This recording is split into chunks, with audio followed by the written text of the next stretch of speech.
Don't make this investment mistake. All right, so I'm talking with a guy today. We'll call him Josh because Josh is a cool name because that's my name, believe it or not. So talking to this guy today, the guy's just a legend, crushing.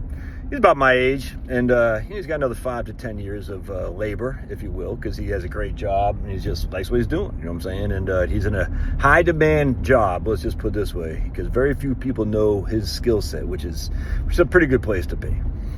Anyway, so he's got about, 1.25, I think 1.5, we'll just say 1.25, I can't remember, in his IRA. And what we're talking about, he's like, man, should I just keep pushing money into my 401k? They don't give me a match, or should I just start paying the tax now and building up a brokerage account? We'll talk about Roth here in just a second because he can't afford, he can't put money in a Roth. He makes too much money, and his 401k doesn't offer Roth anyway. So I said, man, this is what I do. I have all my money. I don't do any more post-tax stuff, pre-tax stuff into a 401k, an IRA, or a Roth because I make too much money. I can't afford it either. I just put everything to my brokerage account. So I'm plugging, $2,000 a month essentially into my brokerage account, VTI. Just keep plugging and plugging and plugging. Each and every month, plug. And it starts to build. And the interesting thing was telling this guy named Josh, I said, Josh, check this out. Even if you don't add another penny to your pre-tax money, your IRA, 401k, you know what? Your IRA is still growing. I'm only giving you like a 5.5% rate of return, something like that. So by the time you're 65, that IRA is worth, let's say it's 1.25 now, it was worth, 2.3 million or something like that in 10 years. You see what I'm saying? So you're adding fuel to the fire on the taxes that you have to pay in the future if you keep this up.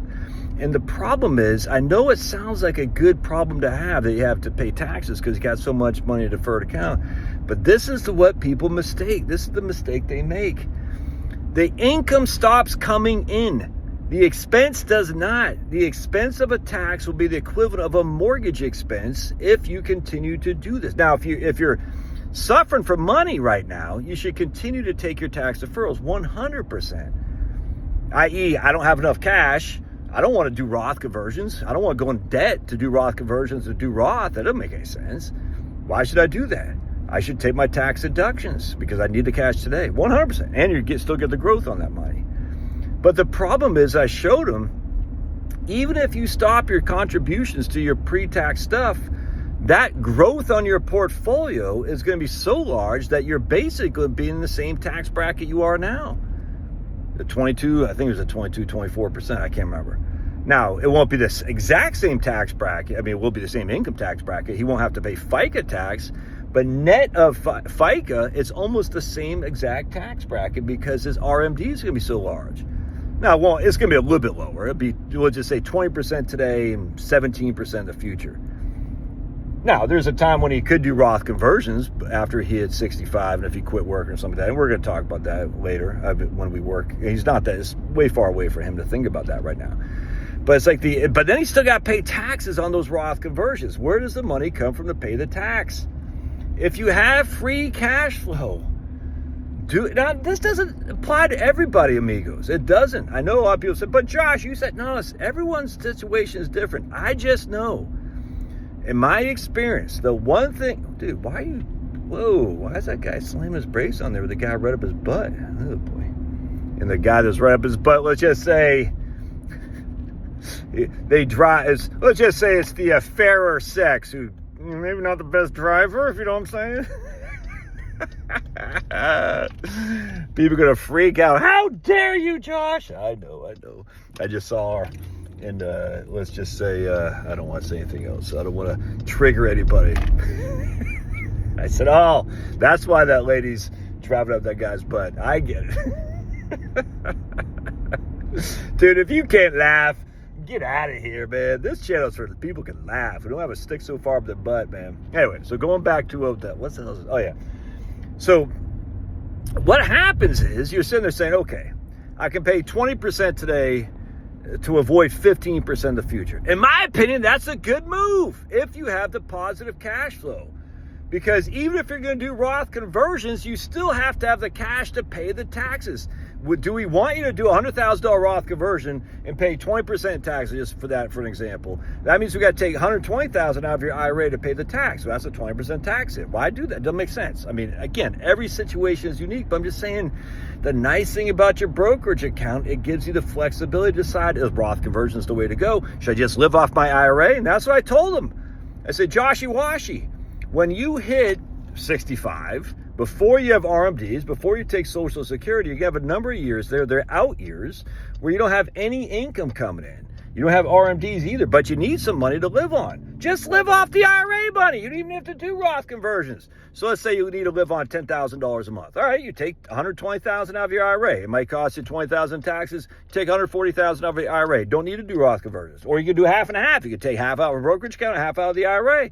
That's the way you do it. It gives you the flexibility. If everything is in an IRA / 401k, TSP, 403b, you don't have the flexibility. And I'm just telling you, the one thing we want to reduce expenditures in retirement, because the income stops. The income stops coming in. You have to rely on your portfolio. I'm just telling you. When you have less expenses, it makes you sleep like night very easily. Say, man, I don't have that many bills. Mortgages paid, taxes are paid. I don't have a whole lot of bills. If you continue to plow money into your IRA, you're going to have a bigger tax bracket. Again, we can spreadsheet this all day long to prove I'm wrong. That's fine. I'm just telling you, when I'm 55 and I got 1.25 million in my portfolio, which I don't have, by the way, your old buddy Josh does, and this guy does.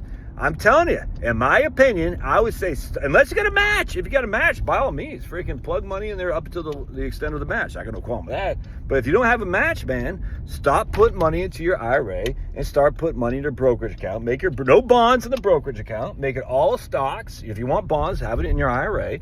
Because those dividends are hardly ever taxed. I mean, you will pay tax on dividends if you're making that kind of scratch like my man is. But it's only 15%. There's hardly any dividends anyway. The guy's got no brokerage account money.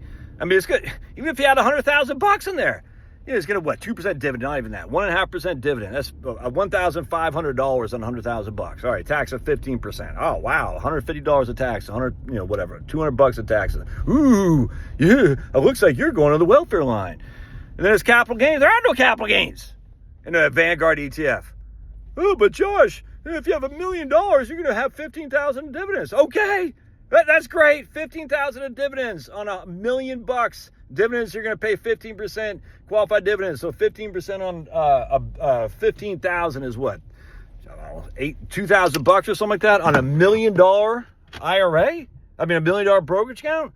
Ooh, oh my goodness, we're going to the welfare line. Ma, the bread line. Come on. Anyway, that's how you do it, dudes. And my man Joshy Poshy, he gets it. You know why? Because his name's Josh. All right, God bless. We'll see you.